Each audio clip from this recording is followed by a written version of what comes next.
ಶಾಂತ ಶಾಂತ ಅಣ್ಣ ಚೆನ್ನಾಗಿದ್ದಾರಾ? ಅಣ್ಣ ಬರ್ಲಿಲ್ವಾ? ಇಲ್ಲ, ಅಣ್ಣಂಗೆ ಕೆಲಸ ಇತ್ತು, ಹಾಗಾಗಿ ನಾನು ಒಬ್ಳೆ ಬಂದೆ. ಹೌದಾ, ಕುತ್ಕೊಳ್ಳಿ.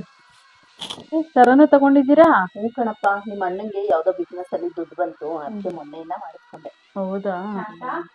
ಓ, ನೀನಾ? ಏನು ಬಂದಿರೋದು? ಅರ್ಶಿನ ಕುಂಕುಮ ಕರೆದಿದ್ರು ಅಷ್ಟೇ, ಅದಕ್ಕೆ ಬಂದೆ. ಕುತ್ಕೋ.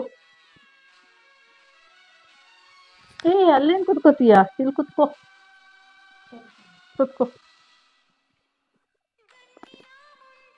ಚೆನ್ನಾಗಿದ್ದೀರಾ? ಚೆನ್ನಾಗಿದ್ದೀನಿ. ನೀನು? ಅದಕ್ಕೆ ನೀರು ತಗೊಳ್ಳಿ.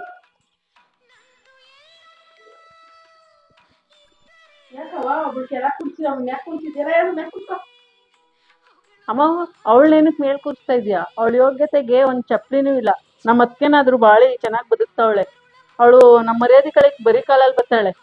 ಅದಕ್ಕೋಸ್ಕರ ನನ್ನ ಸೊಸೆನ ಅಲ್ಲಿ ಕೆಳಗೆ ಕುಂಡಿಸ್ತೀಯಾ? ಬಾವಾ ಕೂತ್ಕೋ. ಚೆನ್ನಾಗಿದ್ದೀರಾ? ಎಲ್ಲ ಚೆನ್ನಾಗಿದ್ದೀನಿ. ನಿಮ್ಮ ಅಣ್ಣ ಬರೋ ಟೈಮ್ ಆಯ್ತು, ನಾನು ಹೊರಡ್ತೀನಿ. ಅರ್ಶಿನ ಕುಂಕುಮ ಕೊಡ. ಸರಿ ಅತ್ತೆ.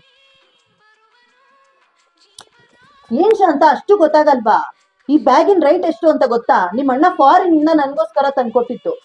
ಇದೆಲ್ಲ ನಿಮ್ಗೇನ್ ಗೊತ್ತಾಗ್ಬೇಕು? ಹೋಗಿ ಹೋಗಿ ನಿಮ್ಮಂತವ್ರ ಮನೆಗ್ ಬಂದಲ್ಲ, ನನ್ ಕರ್ಮ. ಅದಕ್ಕೆ ನೋಡ್ದಾ, ದುಡ್ಡಿರೋರು ಒಳ್ಳೆ ಇರೋದು ಆಗ್ಬೇಕಾದ್ರೆ ನಿಂಗೆ ಅರ್ಶಿನ ಕುಂಕುಮ ತಗೊಳ್ಳಿ.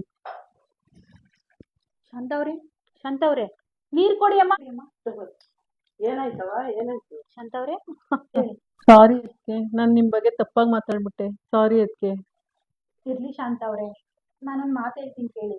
ಯಾವತ್ತೂ ಮನುಷ್ಯನ ದುಡ್ಡು ನೋಡಿ ಅಲಿಬೇಡಿ, ಮಾನವೀಯತೆಗೆ ಬೆಲೆ ಕೊಡಿ. ಸರಿ ಅದಕ್ಕೆ, ಸಾರಿ ಅದಕ್ಕೆ. ಇರ್ಲಿ, ಪರವಾಗಿಲ್ಲ, ಬೇಜಾರು ಮಾಡ್ಕೋಬೇಡಿ. ನೀವು ರೆಸ್ಟ್ ಮಾಡಿ, ಆಯ್ತಾ? ಸರಿ ಅದಕ್ಕೆ.